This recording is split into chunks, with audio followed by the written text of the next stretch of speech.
Bienvenidos a otra edición del Archivo de México.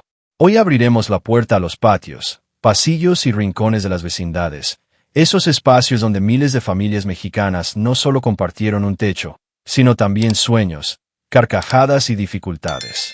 Aquí te contaremos 10 cosas que quizá no sabías de las vecindades, verdaderos símbolos de la vida urbana popular. Un México sin lujos pero lleno de alma, donde los vecinos organizaban fiestas con lo poco que había, donde a la entrada se improvisaban tienditas, los niños corrían jugando a la roña y las señoras se reunían junto al tendedero para platicar lo último del barrio. Prepárate para un viaje al corazón de la vida cotidiana en la vecindad mexicana, un lugar donde el bullicio y la unión eran parte del día a día. Las vecindades fueron mucho más que simples lugares para habitar. Eran el pulso de la vida popular en México durante gran parte del siglo XX. No es casualidad que el cine de oro mexicano las convirtiera en escenario recurrente de sus historias. Entre esos patios centrales, las escaleras de fierro y los lavaderos comunales, se entretejían relatos llenos de drama, risas, carencias y esperanza. Los directores vieron en ellas un espejo fiel de la realidad. Amores imposibles, tragedias familiares, la lucha diaria por sobrevivir con dignidad y la fuerza de la comunidad que se apoyaba sin condiciones. Películas como Nosotros los pobres, Ustedes los ricos o Pepe el Toro inmortalizaron la vida en la vecindad, con Pedro Infante, Sara García o Blanca Estela Pavón como testigos de ese universo entrañable. Las vecindades no eran simples escenografías, eran personajes silenciosos que encarnaban la pobreza compartida, la unión y la resistencia del México de antes. A través del cine, quedaron grabadas en la memoria colectiva como símbolos de identidad, lucha y calor humano. Durante el Porfiriato y otras épocas de fuerte control social, muchas cantinas y pulquerías fueron cerradas o limitadas, lo que dio origen a un fenómeno curioso: las cantinas clandestinas dentro de las mismas vecindades. En patios escondidos o cuartos discretos, los vecinos montaban pequeños espacios improvisados donde el pulque, el aguardiente o la cerveza se servían en secreto. A simple vista todo parecía normal, pero tras esas puertas se escondían barriles, sillas de madera y hasta un poco de música para animar la noche. Los clientes eran conocidos del barrio o llegaban por recomendación, y todos sabían guardar silencio. A veces el portero o incluso el dueño de la vecindad recibía su parte para permitir el negocio. Estos rincones clandestinos se convirtieron en refugio de obreros, músicos y bohemios, en lugares de desahogo donde corrían las risas bajas, las canciones improvisadas y las historias que se contaban entre tragos, cuidando siempre de no llamar la atención de la policía. Aunque prohibidas, esas cantinas fueron parte de la vida nocturna escondida de la ciudad, un recordatorio de que incluso en la adversidad la gente encontraba maneras de reunirse y compartir. Después de la Revolución Mexicana, el país entró en un periodo de transformaciones profundas, tanto sociales como económicas. Miles comenzaron a dejar el campo en busca de nuevas oportunidades en las ciudades, sobre todo en la capital. Esa migración masiva generó una enorme demanda de vivienda popular, y las vecindades se multiplicaron como una solución rápida y accesible. Con ello llegaron nuevas construcciones, pensadas para albergar a muchas familias en espacios reducidos, con servicios compartidos y patios donde la vida comunitaria seguía siendo el centro de todo. Así, las vecindades se convirtieron en la respuesta a una necesidad urgente, pero también en un escenario donde floreció la convivencia, la solidaridad y la vida cotidiana de generaciones enteras. Eran lugares humildes, sí, pero también accesibles, donde obreros, empleados y trabajadores podían establecerse cerca de sus fuentes de empleo. Por eso, las vecindades se convirtieron en una pieza esencial del crecimiento urbano y en el rostro más claro de la vida popular durante gran parte del siglo XX. Pero la vecindad no era solo techo y descanso, también era taller, negocio y sustento. Muchos vecinos adaptaban un rincón de su cuarto para practicar oficios tradicionales. Ahí estaban los zapateros, remendando calzado en la entrada, los afiladores, ofreciendo su servicio a domicilio, las costureras, cosiendo vestidos o ajustando ropa para toda la comunidad. También se encontraban herreros, carpinteros, sastres o incluso quienes fabricaban piñatas o veladoras. Estos oficios, heredados de generación en generación, no solo fortalecían la economía familiar, sino que creaban una red de ayuda mutua entre vecinos. La vecindad era, en sí misma, una pequeña comunidad autosuficiente, donde siempre había alguien que sabía hacer lo que otro necesitaba. El sismo del 19 de septiembre de 1985 marcó un antes y un después en la Ciudad de México, y las vecindades del centro histórico fueron de las más golpeadas. Muchas de estas construcciones, ya envejecidas y debilitadas por los años, se desplomaron parcial o totalmente. Los muros se agrietaron, las escaleras colapsaron, los techos se vinieron abajo, y miles de familias perdieron su hogar en cuestión de segundos.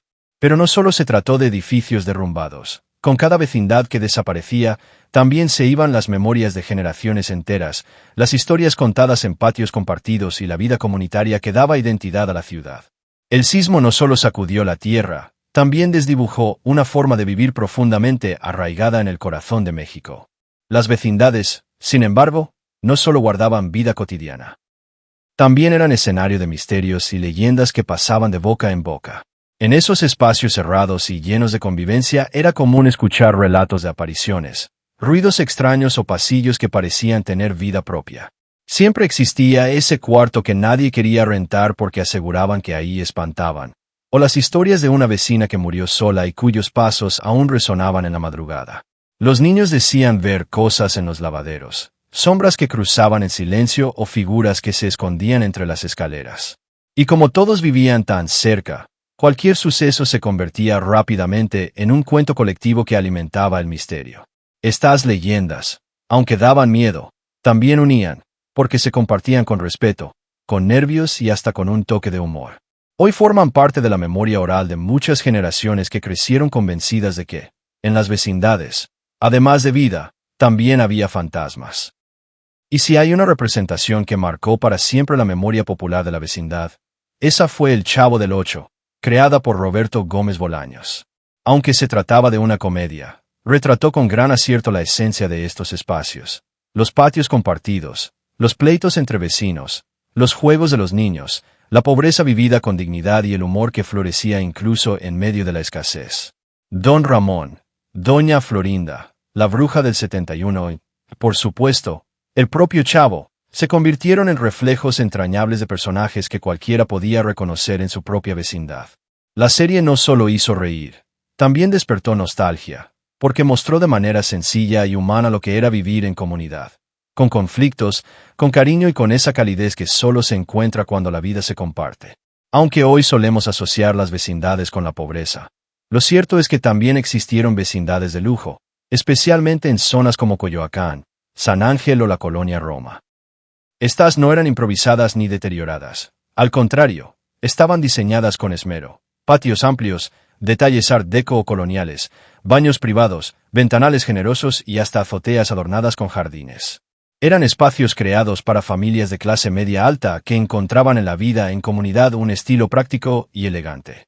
Con el paso del tiempo, muchas de estas construcciones se transformaron en departamentos exclusivos, manteniendo la distribución típica de vecindad, pero con acabados modernos y rentas elevadas. Hoy algunas sobreviven como viviendas que mezclan nostalgia y sofisticación.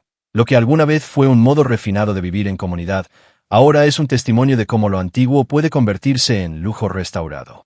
A pesar de que muchas vecindades desaparecieron, todavía es posible encontrarlas en barrios tradicionales de la Ciudad de México como Tepito, La Merced, Santa María la Ribera, La Roma y Tacuba. Sus patios centrales, escaleras de fierro, corredores estrechos y puertas alineadas siguen en pie, resistiendo al tiempo. Aunque algunas han sido remodeladas, conservan la esencia de lo que fueron. Espacios donde los vecinos se conocen de toda la vida, se saludan al cruzarse y comparten todavía rincones como el lavadero o la entrada principal. Son testigos vivos de una época, refugios de la memoria urbana que se niegan a desaparecer y que mantienen encendida la llama de la vida comunitaria. En muchas de estas vecindades, los cuartos no eran solo un techo, eran un legado.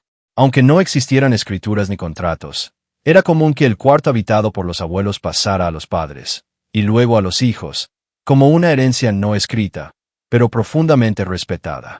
Ese espacio, por modesto que fuera, guardaba historias, recuerdos y años de esfuerzo. Conservarlo significaba mantener viva la raíz, el barrio y la memoria de quienes ya no estaban.